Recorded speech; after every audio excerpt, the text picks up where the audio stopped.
Season 3 floor loot is terrible. The addition of the Cold War AK-47 was horrendous. The gun is terrible. The Cold War floor loot AK, regardless of the rarity, is very bad. It has way too much recoil, bad magazine size, extremely useless both in far and close range, and you will lose to almost all other floor loot weapons. Moreover, Activision decided to completely remove all Modern Warfare weapons for some reason. For a game called Warzone that was built on the Modern Warfare engine and started with the Modern Warfare engine, I think it is logical to assume that Modern Warfare guns are still available in the Battle Pass and especially floor loot, but they're not. After 3 seasons of Cold War integration and a total of 9 seasons, counting Modern Warfare, Melee is still unbalanced, unfair, and completely broken. In what world does a gun butt down you in 2 shots compared to a shotgun? That literally makes no sense. Plus, multiple times players have continually complained about the flawed Melee, but after all these seasons, the developers refuse to do anything about it.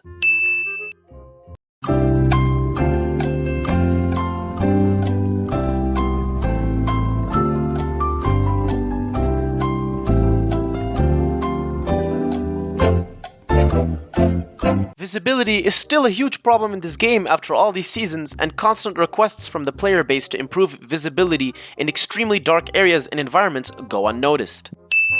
Although this season has brought some improvements, the Rose skin is still practically invisible in the dark, and the visibility in some areas around the map are still absolutely terrible. The MAC-10 has taken an insane amount of nerfs to the point where it is basically useless. When a gun is nerfed, it is supposed to take a slight hit to certain aspects of its usability, but Activision clearly doesn't understand how to properly balance a weapon nerf in their patches and patch notes. In addition, they nerf guns that don't need to be nerfed, like the upcoming nerf of the CR56 AMAX. The majority of the players that play Warzone are playing duos, trios, and squads compared to solo. The reason for this is due to the shit that is solo. Solo is rampant with campers around every corner. To incentivize more camping, players pick up ghost perks and can permanently camp the entire game without ever showing once on the minimap. Also, how does it make any logical sense when a player uses a heartbeat and the other ghosted player doesn't appear? Do their hearts just not beat? The game itself is so unbelievably unoptimized for almost all the systems. Computer notifications intrude on gameplay, sometimes completely closing the window and interrupting players mid-gameplay. All other games don't have interruptions or issues like this one does. The weapon implementation is so poor. It's as if Activision don't have a clue what they're doing. Some guns implemented as blueprints are literally unusable and you are forced in some instances to pick them up. This AK-47, for example, is disgustingly bad and terrible weapon implementation continues. How does it make any sense to have a street sweeper as ground loot? What are you thinking, Activision? Only in this game can you shoot players out of the sky. Why can you shoot players out of the sky with a pistol? That literally makes no sense. Not only that, but it ruins the game. You just jumped out of the plane and you're looking for a place to land with your squad and you get downed in 2 seconds and you're immediately sent to the gulag. How is that good game mechanics, Activision? More Rose campers. More terrible visibility, such as when players hide behind dark objects wearing dark skins. In addition to this, your playable character gets often stuck on an automatic tactical sprint animation and starts jumping like he has a cock shoved up his Ha! Gay! No information is displayed in the gulag for weapons. A simple graphic is shown, and you have to then play the guessing game to determine what the weapon is. Is it an SMG? Is it an automatic SMG? Is it a burst SMG? Who knows? Weapons, loadout or not, get often stuck in stupid animations such as interfering with automatic tactical sprint, reloading failures, and so on. For example, there is no smoothness when it comes to automatic tactical sprint and a combination of a shotgun. More visibility. Terrible teammates are always ruining every game. You can wipe 3 enemy players in one squad, but that one teammate will still you over because you rely on them way too much compared to other battle royales.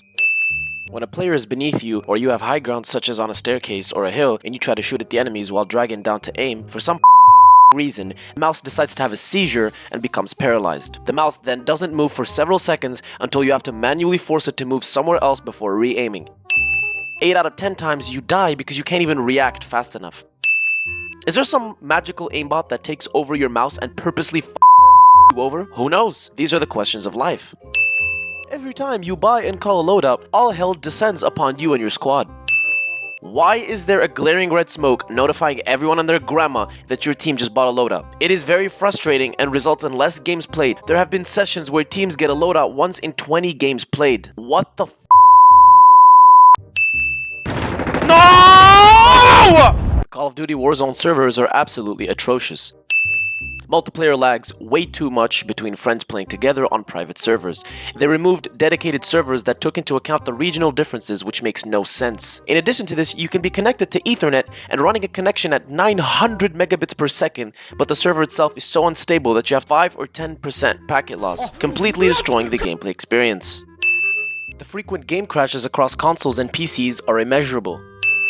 Players on virtually everything are constantly freezing, crashing, and getting annoyed.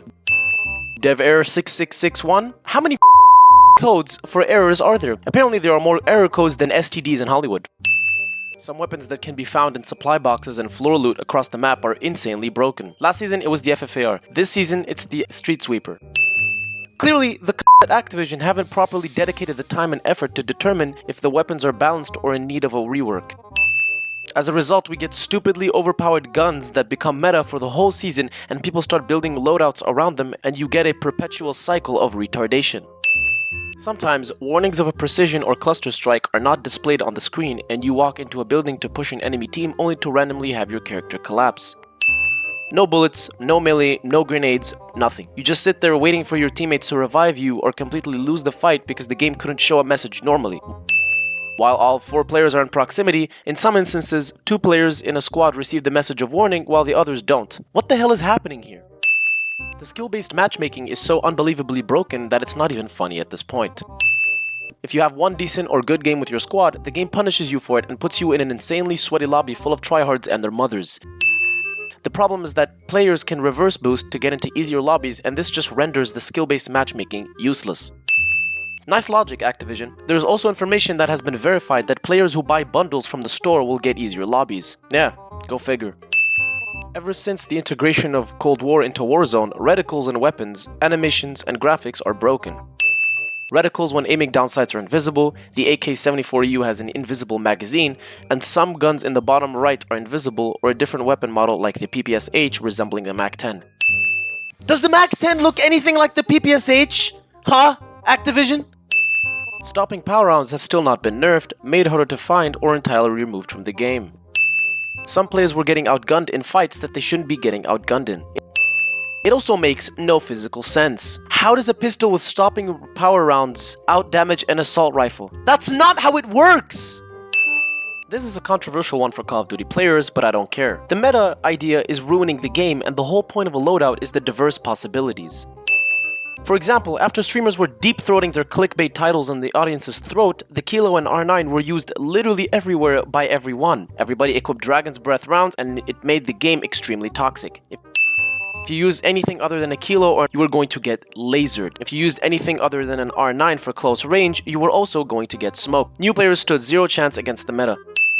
The DMR was the most stupid weapon ever brought to Warzone. If you stood outside for even half a second, you would get beamed in half a second. It was getting so ridiculous because the time to kill was too fast that people stopped playing and took a break from the game. Activision continued to push for these broken metas because it results in more sales in the store for blueprints, so why should they give a fuck? Surprisingly, vaulting is still broken after 9 seasons of this game. Why does the character have an aneurysm every time you try to climb a window or jump over an obstacle? Strangely enough, it's almost as if the vaulting mechanics are purposely designed to make you lose a gunfight. You spam press space and your character just gets analed by bullets. Oh, let me vault! Let me vault! Thermites are way too overpowered. If you stick a player with a thermite, it's a guaranteed kill no matter what, even if the player has EOD on. How does that make sense? Also, I thought the whole point of EOD is that you take more fire and explosive damage, not to mention that if you are fully plated, you shouldn't get downed. Graphics for the new Cold War weapons are completely broken, skewed, and plain simply wrong. The Swiss looks like an autistic parachute. Assuming more guns will only be added to Cold War, you should expect more broken graphics. Why is the Street Sweeper floor loot? Whose genius idea was it to add the Street Sweeper, one of the most broken shotguns, as floor loot? Some guns like the FFAR pre-nerf and the current FARA don't reload after putting the new magazine in. That literally makes no logical sense. You put the new mag in, but it still says 0. Alternatively, can I keep reloading forever? Anybody? The Verdansk map is too damn big! You dare cross a street in Verdansk, you get shot on your the minute you peek in a window or look across to get to a buy station. Everywhere around the map, you have to be a walking high alert perk or be on some Neo from the Matrix bull to not get sniped or beamed from a random direction.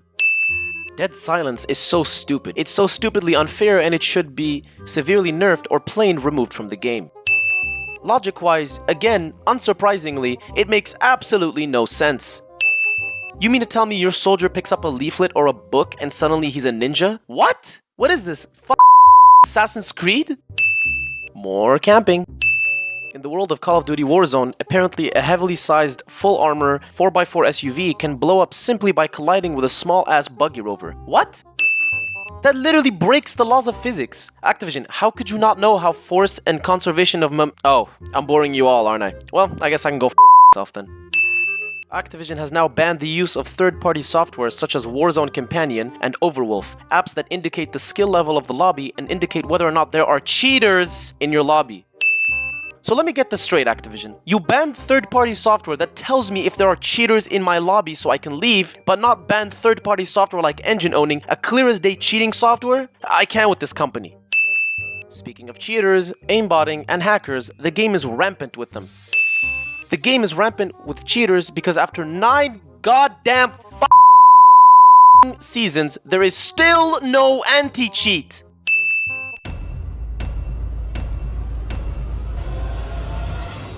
This is Striker 3-1, good copy. Strike inbound. Thank you guys so much for watching this video. I wanted to do something different and cool, so I thought of memeing and parodying CinemaSins. All credit to them for the format, by the way. I also quickly wanted to thank you all from the bottom of my heart for the insane amount of views on my Damascus video. I never thought that I would hit almost 900 views and counting. I also wanted to thank you all for subscribing because I just hit 100 subs. I want to do this for a long time and I'm ready to see where the journey takes me. As usual, drop a like below on today's video and subscribe to the channel because I base my self-worth on how many subscribers and likes I have. Drop a dislike if you didn't like today's video. Let me know why in the comments below. If you'd like to stick around, smash that bell and turn on notifications to know when I upload more fire content like this. This has been your boy, Lad, signing out. Smoke lingers after fire.